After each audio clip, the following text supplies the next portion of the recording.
Ladies and gentlemen, boys and girls, welcome to Healing Outside the Box. My name is Jean Tiberio, and I'm a nutritionist and a wellness coach. Today is episode 164, and in this episode I'll be reviewing a book called Eat Dirt by Dr. Josh Axe.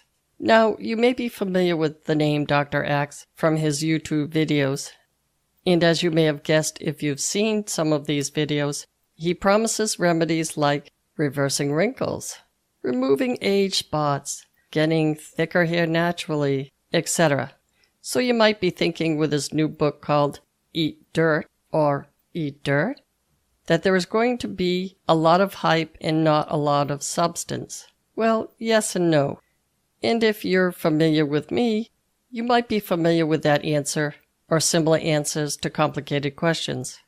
Now, there's been a lot of talk recently about our society overdoing the sanitizing and maybe getting down and dirty with beneficial bacteria from the soil is not such a bad idea.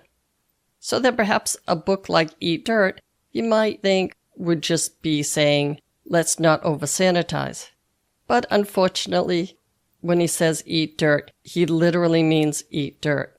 In other words, when your dog is rolling around in the mud, he wants you to get some of that dirt on your hands from the bottom of his paws. And I'm here to tell you that it might be one way to get beneficial bacteria and to get ringworm, which you don't want to do. But I'm also here to tell you not to throw out the baby with the bathwater. Dr. Axe does talk in extremes. He says things like sugar is poison. And I, for one, will stick to the belief that basically poison is poison, and not make unnecessary comparisons with sugar and, say, cyanide. I think I can safely get an amen to that. Amen! Dr. Axe also promotes things like coffee enemas, eating bentonite clay, which can contain heavy metals, and chelation as a treatment for autism. FYI on that, please don't. Dr. Axe is also a creationist, which, according to some, may fly in the face of evidence-based, well, anything. How does the story of Adam and Eve go? Let's see, I think they were in some garden of some sort, and God took a piece of Adam's rib to make Eve. He must have spun it down to make stem cells, and then populated the stem cells in a petri dish, and, oh my God, he is right. But I think that would make Eve a clone. I'll have to check with my Wikipedia expert on that. Who's out to lunch? So let's continue. Dr. Axe is not an MD. He's actually a chiropractor, a distinction which he was hesitant to point out in his book. And in fact, I'm not sure he said it at all. Now, having said all of that, it doesn't mean that the good doctor isn't right about some of the things that he claims in his book. So let's go over what he does say in his book called Eat Dirt. He starts out by defining leaky gut. Not to be outdone, I also defined leaky gut somewhere. I believe it was episode 70 that I called What's Leaking Now? And I'll give you a link to that episode in the show notes. So the fancy word for leaky gut is called increased intestinal permeability. But let's go back and explain what the lining of your intestines is actually like. Your GI tract is actually a very long pipe, more than 30 feet long. On the inside, there's only a single layer of epithelial cells that line our intestines, through which some food particles go through and others don't. And when they go through, they go straight into the bloodstream. So what goes through? Well, simple substances like glucose and single amino acids, both of which were broken down by enzymes and hydrochloric acid in your stomach, and that's under healthy conditions. We also have tons of beneficial bacteria that help this process. So under normal circumstances, when we're healthy and all, there are billions of bacterial cells and non-digestible substances that are roaming around, not causing you any harm. So this pipe is not sterile and is not connected to the sterile bloodstream. However, when the lining to our intestines is damaged by several possible factors, it creates a peephole through which larger substances like gluten or even toxic substances like glyphosate can get through into our bloodstream. By the way, glyphosate is the active ingredient in Roundup, and that has been found in people's bloodstream. Once substances are in the bloodstream, they can travel anywhere, and that creates many problems, not the least of which is an overactive immune response. That's why you'll hear people say that leaky gut can create any kind of problem, from irritable bowel syndrome to anxiety to lupus and a bunch of other things. So our bloodstream is a sterile place and an exclusive place where very few substances are allowed to roam around. If something gets in that doesn't belong there, it gets immediately attacked. It's kind of like Donald Trump's exclusive golf resorts in that way. An innocent black person walks in and, oh my God, all hell breaks loose. So once there is an opening in the lining of the GI tract, just about any organ can be affected. So the gut lining in this way can be seen as the gatekeeper for our immune system to function properly. But let's get back to the inside of our gut.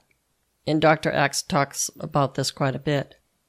There's tons of bacteria, like we've said, and it's about 80 to 85% good or positive bacteria, and about 15 to 20% negative bacteria. And if you're healthy, the good guys scare off the bad guys. This whole population of bacteria and sometimes viruses is called our microbiome. So this is basically a collection of microorganisms that fight the invaders that might want to hurt us. So that's basically what Dr. Axe is trying to get at with this entire book. In other words, the notion that we have a beneficial or symbiotic relationship with our good bacteria in the gut. If we disturb this delicate balance with one of many things, then bad stuff can happen. That last part is not disputed at this time. But stay tuned, because it seems like every year we're learning more about this. Then Dr. Axe goes on to list the possible contributors to leaky gut. Specifically, number 1, the overuse of antibiotics. Number 2, stress. Number 3, poor diet. Number 4, pesticides and herbicides in our food. And number 5, the widespread use of sanitizing products. Now about that last one, I agree that it is not necessary to use antibacterial soap and Clorox on every surface, and we can get crazy with that. But when he talks about the sanitizing equipment, I believe that this is where he wanders off the ranch a bit, and I'll explain later. He makes a statement in the book that the inflammatory response can be locked into the on position and not unlocked. I'm not sure that many health professionals would back that up, because we simply don't know for sure. He also states that every autoimmune disease may be linked back to leaky gut, even autism and polycystic ovaries. The statement that every autoimmune disease is linked to the leaky gut is not something that other health professionals are willing to back up. But let's go over his 5 points. Number 1, the overuse of antibiotics and prescription painkillers. Dr. Axe definitely has a point here. But for a better book on the subject, I would refer you to a book called Overdosed America by John Abramson. Having said that, he does make some good points. He mentions that inflammatory bowel disease, which is getting more common, is made worse by antibiotics and things like prednisone. Prednisone is in the category of a catabolic steroid. It's not an antibiotic, but it's used to improve breathing when people get things like pneumonia. As anyone knows who has been on prednisone, there are a lot of side effects. So I wouldn't be surprised if prednisone made the leaky gut worse. He mentions also prescription painkillers like Percocets, and don't we know about those now? And also non-prescription pain meds, such as NSAIDs, which stands for non-steroidal anti-inflammatory. These pain meds can cause constipation, creating the need for laxatives, also might make upper GI problems worse, such as GERD, which stands for gastroesophageal reflux disease. These antibiotics and some other prescription drugs will kill our good bacteria as well as our bad bacteria, since they don't discriminate. And some of these drugs increase the acidity of our gut lining, all of which may increase a gut that's already leaky. Now, when he's in this category, he does talk about probiotics, and he suggests that you take these probiotics in capsule form. He goes into great detail about what types you should use, and I'm not an expert, so I'm not going to weigh in on those. But he mentions that when you're buying these probiotics, to look for certified organic, and that's always a good idea. Number 2, stress. I am totally with him on this point. Dr. Ox talks about stress as being a contributing factor to inflammation, higher cortisol, and therefore higher insulin levels, and even heart disease. He brings up the mind-body connection, but not in any way that makes a lot of sense. But there are plenty of good books on mind-body connection if you're interested in reading more. He mentions that people that are more prone to chronic stress may also be more prone to leaky gut, and he recommends to reinforce the good bacteria with, say, a lactobacillus yogurt, and also pick up some stress reduction technique. And in my opinion, I think this is really important. We can always do more, I believe, to reduce the stress levels that we face in our society. Number 3, poor diet. When it comes to number 3, I agree that our industrial food manufacturers have played a role in this whole leaky gut situation. But here is how I feel about the sugar is poison statement.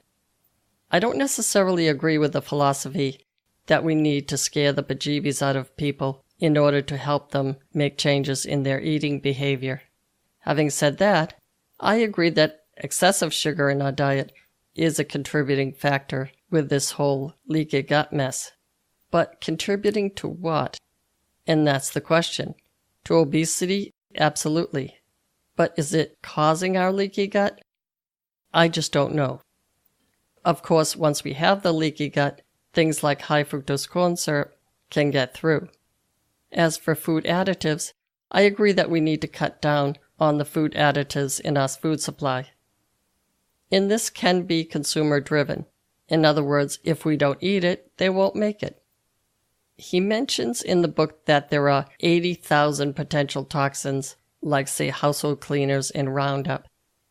Now, we do live in a society with potential toxins, but he doesn't mention how he came up with the number of 80,000. Number 4, pesticides and herbicides. This is a big thing with me. The main problem when we deplete the soil of beneficial bacteria is that we also deplete the plants that take up the soil and then lower our intake of these beneficial bacteria. There's also fewer nutrients and less flavor compounds because the good bacteria are making those as well. And this sterile soil, made by dousing the land with herbicides and pesticides that kill everything, is creating problems with the outgrowth of other maybe nasty bacteria. So this is a problem. He also gets into GMO crops, and I'm in agreement with that. He makes a statement, however, that glyphosate is linked to a 4-fold increase in celiac disease. Glyphosate is definitely bad, but again, I'm not sure what the source of that information was. Okay, number 5, over-sanitizing. In number 5, he's definitely got a point. We are over-sanitizing a bit, but he takes it to an extreme. He recommends only certain types of soaps, and is basically asking people to use essential oils to clean themselves up. I'm not sure that's something that Americans might be willing to do. We love our cleaning chemicals, but again, we do overdo them. He states that there are 40,000 chemicals with which we clean ourselves. Now that seems like a lot, but some of these chemicals that he mentions can be hazardous in large amounts. And they are parabens, sodium lauryl sulfate, which is in shampoos and some soaps, DEA, which is currently banned in Europe and should be banned here, and triclosan, which is in the antibacterial soaps. I agree that those are unnecessary. So let's wrap this up. He goes into a 5-step recovery using the REs, or the REs. Number 1, remove. And what he's telling us to remove is basically gluten, processed foods, and dairy. Also wheat bread, cow's milk, which is not organic, sugar, hydrogenated oils, GMO foods, and food dyes. Number 2, reseed. In other words, reseed our gut with organic probiotics. Number 3, restore. Eat organic fruits and vegetables, nuts, and seeds. Also wild-caught salmon and organic dairy. I know he mentioned no dairy in number 1, but he recommends yogurt, so he comes back to it. He also recommends bone broth. I don't necessarily recommend bone broth, and certainly not from one of those GNC stores, because I don't know where it came from. But you can always make your own chicken broth with organic chicken and make your soups or stews from there. He recommends fermented foods, and he gives you the example of apple cider vinegar, which, folks, is only vinegar. Now, coconut oil is fine, but I wouldn't overdo it. Kefir is a favorite drink of his, but I doubt everyone will love it as much as he does. But you can make your own yogurt as he suggests, and he recommends lots of fiber. No argument there. Number 4, release. In other words, reduce stress. He recommends something like massage or reflexology. He also tells you to be active, perhaps drink chamomile tea, read an uplifting novel or self-help book, more essential oils to relieve anxiety, magnesium supplements for some reason to relax you. I'm not sure where he gets that. Listen to music or sing, and also take nature walks. No argument with any of that. Number 5, reseal. Keep your healthy gut closed. Avoid antibiotics. Again, I would speak to your doctor before doing things like that. Keep painkillers as low as possible. No argument there. He recommends taking protease from your health food store. I would check with your doctor before doing that. Same thing with L-glutamine. And he specifically recommends collagen from bone broth. So there's the book in a nutshell. He's not all wrong, but he's not all right. I think there was a song by Billy Joel that applies here. So yes, we need to make some changes as a whole in this country to improve our microbiome. But change needs to come on many levels. We can help each other build healthier communities and work on this local level to get the ball rolling. For example, buy organic food in your local supermarkets or shop at the farmers market in your town. Exchange healthy recipes with your extended family and friends. And if you're up to it, write your local congressman or woman about the need to change federal laws and to get Monsanto out of the food business altogether. That's all I have for you today. Be well and stay tuned next week for another episode of Healing Outside the Box.